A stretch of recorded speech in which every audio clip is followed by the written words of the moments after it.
हिमाचल प्रदेश में कई मुद्दों पर माहौल गरमाया हुआ है। हिमाचल के नेता प्रतिपक्ष जयराम ठाकुर एक बार फिर कांग्रेस पर और कांग्रेस सरकार पर जमकर निशाना साधते हुए आए। उन्होंने कहा कि कांग्रेस में जो परिस्थिति बनी है उससे हमारा कोई लेना देना नहीं। कांग्रेस हमें दोषी ठहराने की कोशिश कर रही है। मुख्यमंत्री ने विधायकों की नाराजगी पर ध्यान नहीं दिया। जयराम ठाकुर ने कहा कि मुख्यमंत्री ने विधायकों की नाराजगी पर ध्यान नहीं दिया। सीएम अपने मित्रों के साथ मस्त रहे। कानून व्यवस्था के मुद्दे पर भी जयराम ठाकुर ने सरकार पर निशाना साधा और कहा कि प्रदेश में कानून व्यवस्था चरमरा गई है।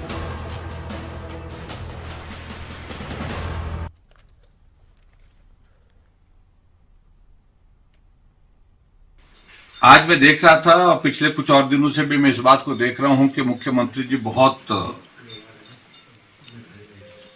जोर से बोले हैं। वो सिर्फ जिसको बोलते हैं कि बहुत ऊंची आवाज में बोलने की कोशिश कर रहे हैं कि भारतीय जनता पार्टी ने ऑपरेशन किया। हमने तो किया ही नहीं ऑपरेशन। बिना ऑपरेशन के ही मरीज ठीक हो जाता है तो करने की आवश्यकता भी महसूस नहीं होती हमको।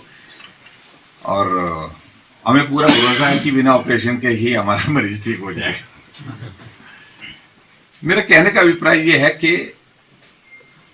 कि जो वर्तमान परिस्थिति हिमाचल प्रदेश में, जो पॉलिटिकल टर्मोइल एक तरह का हमारे हिमाचल प्रदेश में कांग्रेस पार्टी, सत्तारूढ़ पार्टी फेस कर रही है, जिसमें हमको वो दोषी ठहराने की कोशिश कर रहे हैं, उस सारी चीज से हमारा कोई दूर दूर का लेना देना नहीं।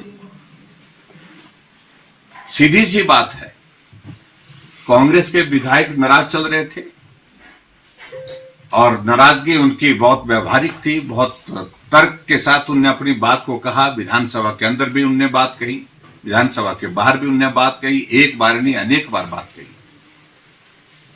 लेकिन मुख्यमंत्री जी मशगूल रहे, मस्त रहे अपने मित्रों के साथ। यानी कि मेरे कहने का मतलब व्यवहारिक चीजें सोचने की आवश्यकता है। मैं सिर्फ यही कहूंगा, अब मुख्यमंत्री जी कुछ भी कहें, लेकिन ये सारी चीजें कानून व्यवस्था से जुड़ी हुई है। आपके बद्दी में पिछले कल ही गोलीकांड हुआ, उसके बारे में क्या कहते हैं? कानून व्यवस्था का विषय नहीं है। वहां पर जेसीबी जो है, जो ये खनन माफिया वाले आपस में इस प्रकार लड़ जाते हैं, जहां जेसीबी के जो ऑपरेटर था उस पर गोलियां चलाई गई। तो एक नहीं अनेकों घटनाएं। शिमला के माल रोड पर एक रेस्टोरेंट में बम की तरह एक ब्लास्ट हो जाता है और पुलिस कहती है ये गैस का सिलेंडर जो है फटने की वजह से हुआ।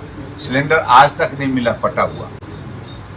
और जो रिपोर्ट आई उसके बाद, और रिपोर्ट के मुताबिक वो विस्फोट गैस का विस्फोट नहीं है। उस मामले को हशप किया गया है और उसमें ये पाया गया है कि RDX की मात्रा उसमें पाई गई है। लेकिन वो सारी चीज़ को लेकर के आदमी की जिंदगी चले गई। और शिमला के माल रोड पर हुआ, ये शिव मंदिर के सामने हुआ है और सावन के महीने में हुआ है।